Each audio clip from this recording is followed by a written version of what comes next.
I've been reading about scandals that people were probably underreporting for a long time, so maybe it was something that had to do with one of those things. I mean, this was her, perhaps, involvement with the Russian government. So, you know, again, I didn't know there was any credibility. I didn't know if there's anything behind it. I can't vouch for the information.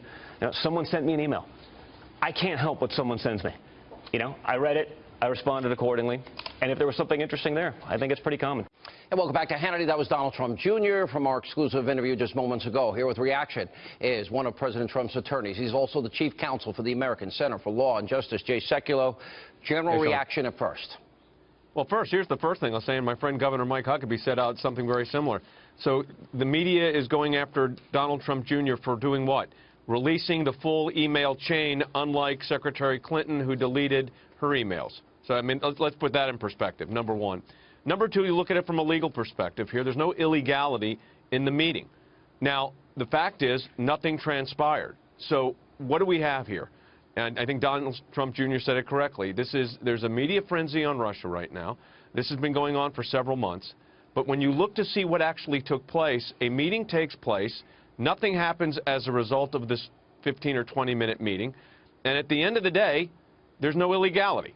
So the people could be, you know, they want to create a media hysteria on this, but the reality is I'm just trying to look at it as a lawyer and saying, okay, what statute of the law has been violated? What code section has been violated here? And it doesn't exist. Well, what about what the Democrats are all saying, between the media insanity and Democrats saying, oh, this proves collusion, and oh, my gosh.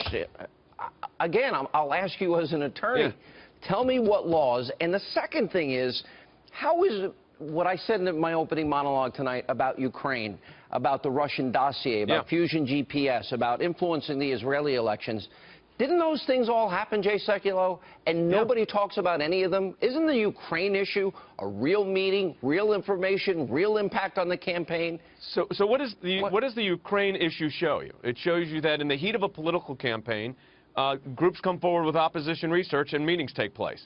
So, of course, that's getting completely overshadowed, was barely reported by, I think it was Politico that did the report on that. But there you had DNC operatives meeting with Ukrainian officials, swapping information back and forth. So let's put that in perspective. So here what do you have? A meeting that takes place and nothing happens. And then you raise the issue which I've been concerned about for a long time, and that was the whole issue of State Department funding going over in the tunes of hundreds of thousands of dollars to run it to a group that's running political campaigns against the Prime Minister of the State of Israel. Talking about engaging in electioneering in a foreign country. Well, there you have it.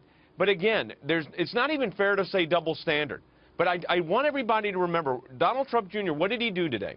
He put forward the entire chain of emails. He didn't delete them, as others have done in other campaigans, as we know. Is there any question I missed? In government service. Yep. Because I never run out of questions on the show, and I felt like I ran out of questions.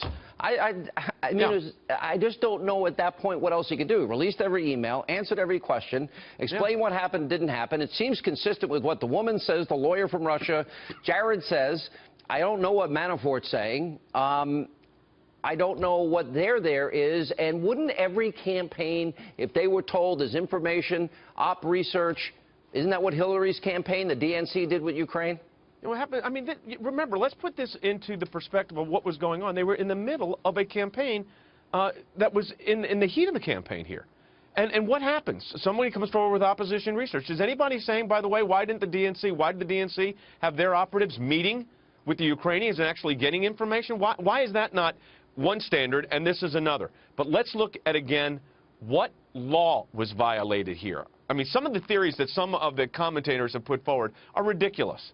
There's no there was no illegality in that meeting. In the end, on top of that, there was no information that was obtained. So there you have it.